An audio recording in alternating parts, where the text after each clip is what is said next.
Battle of Midway was an epic clash between the U.S. Navy and the Imperial Japanese Navy that played out 6 months after the attack on Pearl Harbor. The U.S. Navy's decisive victory in the air-sea battle, June 3–6, 1942, and its successful defense of the major base located at Midway Island dashed Japan's hopes of neutralizing the United States as a naval power and effectively turned the tide of World War II in the Pacific.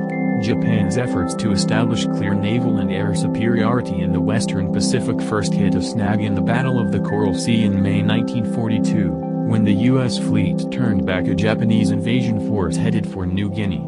Despite the setback, Admiral Isoroku Yamamoto, commander of the Imperial Japanese Navy, was convinced his forces enjoyed a numerical advantage over the Americans. Hoping to replicate the success of the Pearl Harbor attack, Yamamoto decided to seek out and crush the rest of the U.S. Pacific Fleet with a surprise attack aimed at the Allied base at Midway Island. Midway is located in the Pacific Ocean almost directly in between the United States and Japan. After a diversionary attack by a smaller Japanese force on the Aleutian Islands, off the coast of Alaska, Yamamoto planned a three-pronged approach toward Midway. First, an air attack on the island launched from 4 first-line Japanese aircraft carriers, the Akagi, Kaga, Haru, and Soru, commanded by Vice Admiral Chuichi Nagamo. Second, an invasion force of ships and soldiers led by Vice Admiral Nobita Kondo. And finally, once expected U.S. reinforcements from Pearl Harbor arrived, a joint strike by Nagamo's forces and Yamamoto's own fleet, which would be waiting 600 miles to the west. U.S. Navy cryptanalysts had begun breaking Japanese communication codes early in 1942, and knew for weeks ahead of time that Japan was planning an attack in the Pacific at a location they called F. Suspecting it was Midway, the Navy decided to send out a false message from the base claiming it was short of fresh water. Japan's radio operators sent out a similar message about F soon afterward, confirming the location of the planned attack.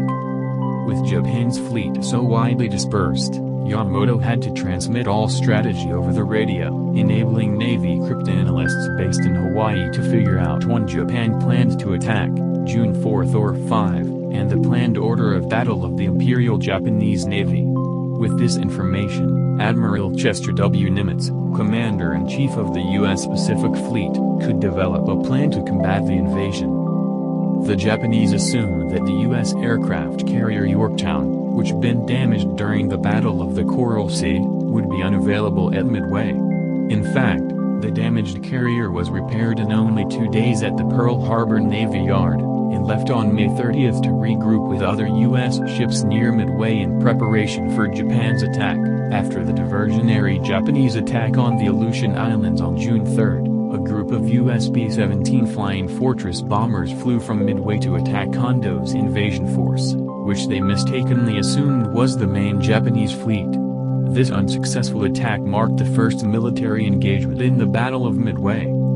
Before dawn the next day, more B-17s left Midway for a second attack on the Japanese invasion force, also unsuccessful. Meanwhile, Nagamo launched the first phase of Japan's attack as planned, sending 108 Japanese warplanes from the 4 aircraft carriers to strike Midway.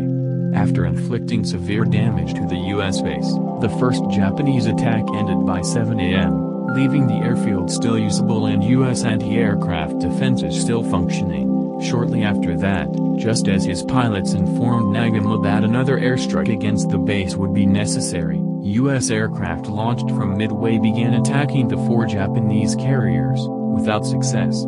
As Nagamo was rearming Japanese planes for a second air attack, a Japanese scout plane spotted portions of the U.S. fleet, including USS Yorktown, to the east of Midway. Nagamo switched tactics, ordering planes that were still armed to prepare to attack the U.S. ships once the rest of the Japanese planes returned from Midway. Meanwhile, a wave of U.S. Devastator torpedo bombers from the U.S. carriers Hornet and Enterprise arrived to attack the Japanese ships. Unescorted by fighter planes, nearly all of them were shot down by Japanese Zero fighters. But about an hour later, as the Japanese refueled and rearmed their planes, another wave of U.S. carrier-launched bombers struck, hitting 3 Japanese carriers, Akagi, Kaga and Soren, and setting them ablaze. In response, Japan's surviving carrier, Haru, launched 2 waves of attacks on the Yorktown, which had to be abandoned but remained afloat. U.S. dive bombers from all 3 carriers returned to attack the Haru and set it ablaze as well, putting all 4 Japanese carriers out of commission. Though major combat in the Battle of Midway was over by the evening of June 4, U.S. troops at sea and on Midway Island continued their attacks on the Japanese over the next 2 days.